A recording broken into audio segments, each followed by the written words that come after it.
If you've been injured on the job in West Virginia, stay tuned for some important information. Welcome to the YouTube channel of Michael J. Swanson. Michael is the author of How David Beats Goliath and is the CEO of Advocate Capital. And now, here's Michael. So Tim, thanks for being here today. Thanks for having me. So I've learned recently that laws are different from state to state in many areas, but especially in West Virginia in the area of workers' protection. Can you tell us about that? Yes. Unlike most states, West Virginia has an exception to immunity for employers under workers' compensation.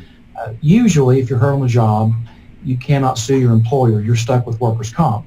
And a workers' compensation claim doesn't provide a full remedy for your loss. You don't get your full wages. You don't get a remedy for pain and suffering. You don't get a remedy for your spouse and the change in their life. In West Virginia, there's an exception that if you can show that the employer knowingly exposed you to an unsafe condition that was a violation of a workplace safety regulation or statute, you can actually take them into court in front of a jury and recover full damages. Wow. So that's a very, very important, we think it's a safety protection for these workers. Yeah. In most states, if you're only going to have to pay a small workers' compensation claim, that's a lot different than if you realize if you knowingly injure someone that you're going to have to pay them the full measure of their damages. It certainly is an incentive for companies to follow the OSHA and the MSHA workplace safety rules and regulations. Wow, that just makes such common sense. So most states, if your employer is just negligent and exposes you to danger, they're not liable for that? They would be liable through the workers' compensation system. But once again, what usually you find is if someone's injured on the job, more times than not, you'll find that someone cut a corner on a safety precaution. Right. And in most states, this is what's really bad about it. In most states, even if the employer knew they were violating a safety statute, you're stuck with workers' comp. Wow. In West Virginia, if the employer knew what was going on and still exposed you, you can hold them accountable in court. So it's not just for the negligence. A negligence case is still going to be handled by workers' compensation. Oh, I see. But in these situations where there's a safety violation and the company knows it exists, you can hold them accountable. Wow.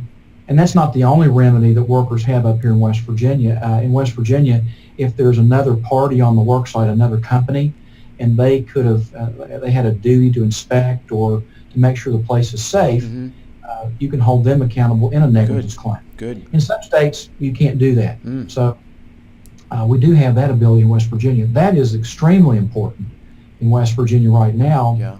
We're in the midst of an oil and gas boom. And so these out-of-state workers, there's just not enough workers here in West Virginia to man these oil and gas rigs.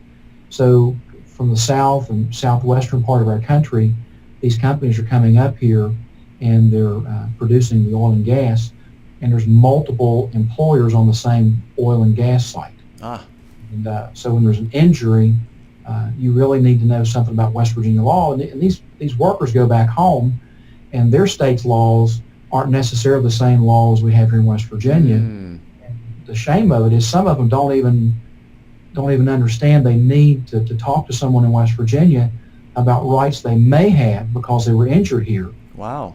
They don't even realize they have because they're used to working down in Texas or Oklahoma or Louisiana. Same thing for lawyers. Someone walks in your door and what might just be a workers' compensation claim in Texas is a substantial claim in West Virginia. In fact, we just resolved a case for a worker, a Texas gas well worker, and a couple of lawyers thought it was simply a workers' compensation claim. A lawyer in Texas reached out to us.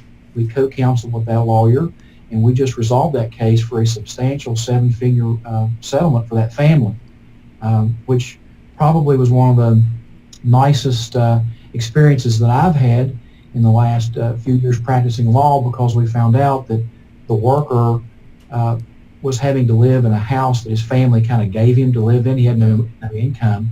It was in a horrible section of Houston. And there was drug dealing going on. The night before we settled the case, there were 24 gunshots at a house down the street. Wow.